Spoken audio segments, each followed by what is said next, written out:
Kita lanjutkan perbincangan kita masih bersama 3 narasumber saya, ada Mas Ciko, Bung Habib dan juga Mas Burhan. Saya ingin ke Mas Ciko dulu. Mas Ciko, ini sidang sengketa Pilpres yang bergulir di MK ini apakah memang jadi hambatan pertemuan Pak Prabowo dengan Bu Mega?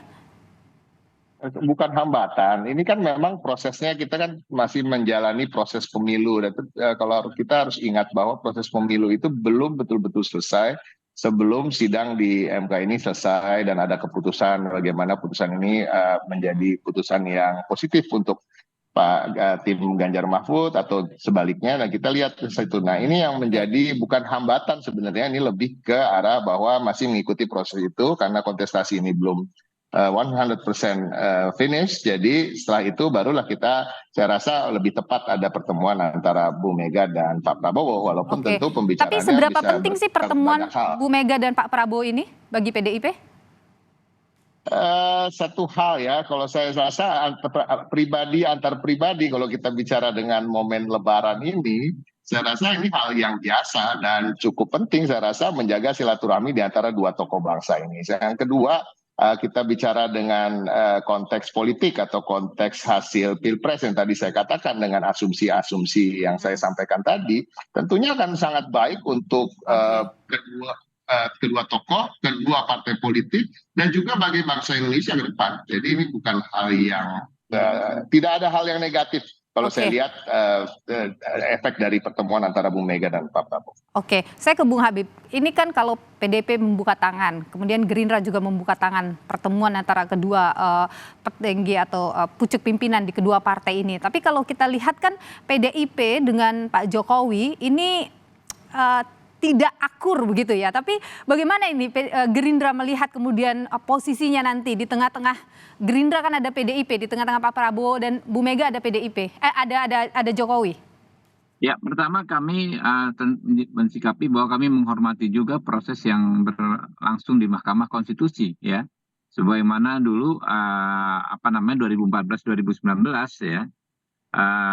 Kita juga ya melakukan hal yang sama, menunggu hasil Mahkamah Konstitusi gitu loh. Ya. Nah, begitu juga terkait soal masalah apa yang disebut-sebut ketidakakuran kubu Bu Megawati PDI Perjuangan dengan Pak Jokowi. Saya pikir nggak ada yang nggak mungkin lah. Dulu juga disebut Pak Jokowi dengan Pak Prabowo adalah musuh bebuyutan ya, berseteru, terlibat konflik yang sangat antagonis. Ternyata kan bisa ketemu juga gitu loh.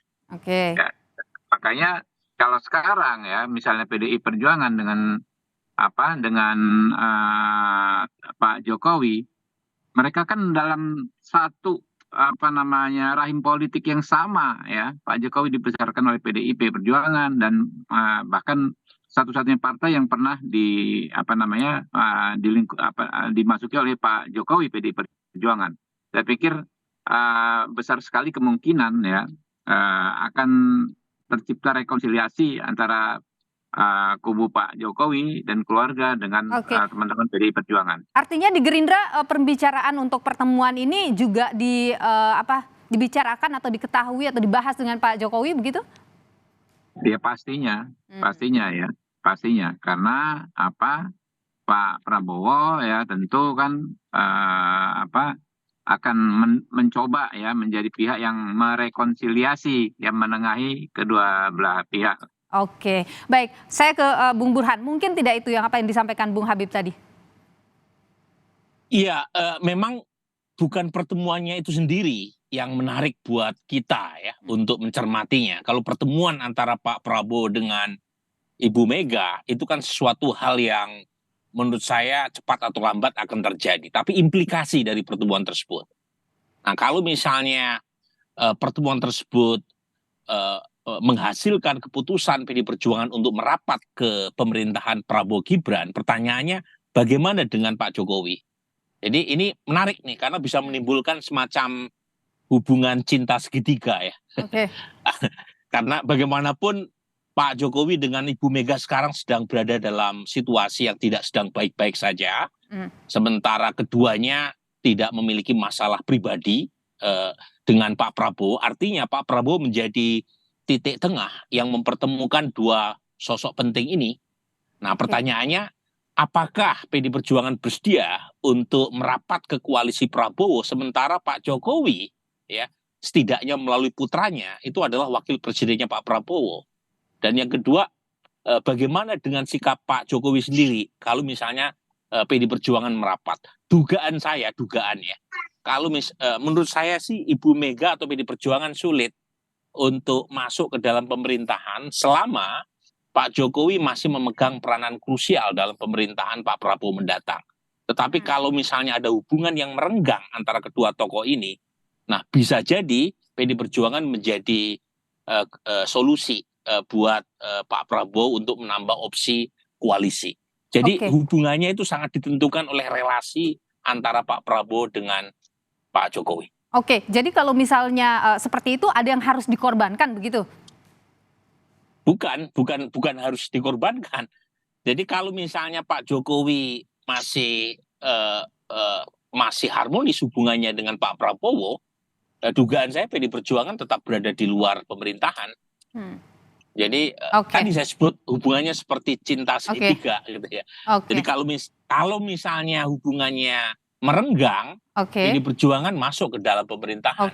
Baik. Nah ini yang kita perlu tunggu lebih jauh karena bagaimanapun sampai sekarang kan MK juga belum mengambil keputusan dan kita juga masih belum melihat ya relasi Pak Jokowi terutama setelah tidak menjadi presiden dan Pak Prabowo dilantik bagaimana skenarionya. Baik. Nah, ini yang kita masih perlu tunggu lebih jauh. Mas Ciko, bagaimana itu posisi Pak Jokowi di antara Bu Mega dan Pak Prabowo?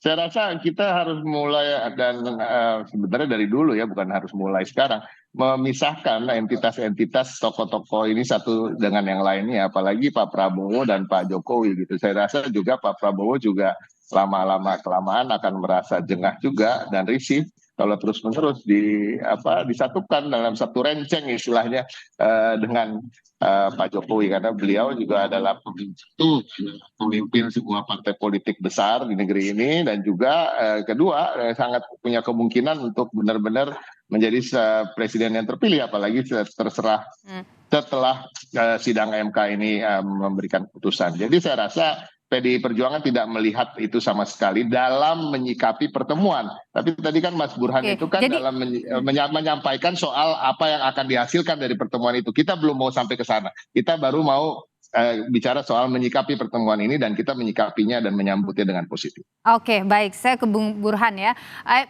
Ke Bung Habib. Bung Habib, jadi apa yang kemudian mau dibawa ini oleh Gerindra ke PDIP kalau memang pertemuan itu terjadi, rekonsiliasi yang Anda sebutkan tadi?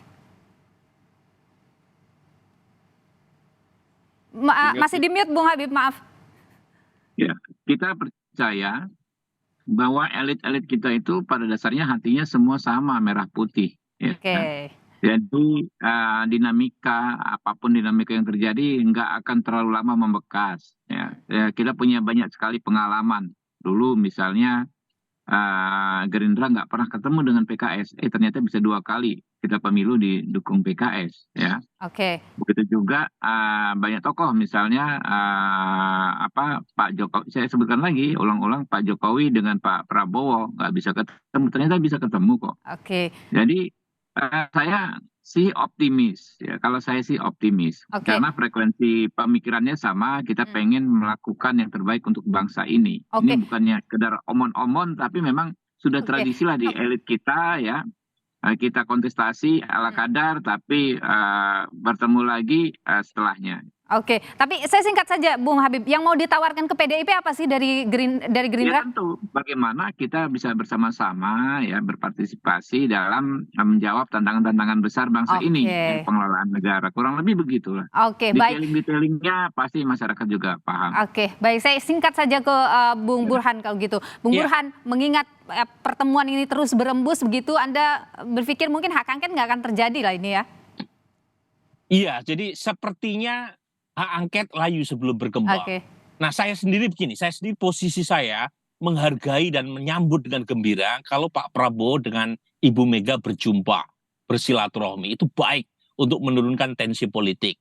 Tetapi tidak harus pertemuan tersebut ditindaklanjuti dengan koalisi politik di tingkat formal di pemerintahan.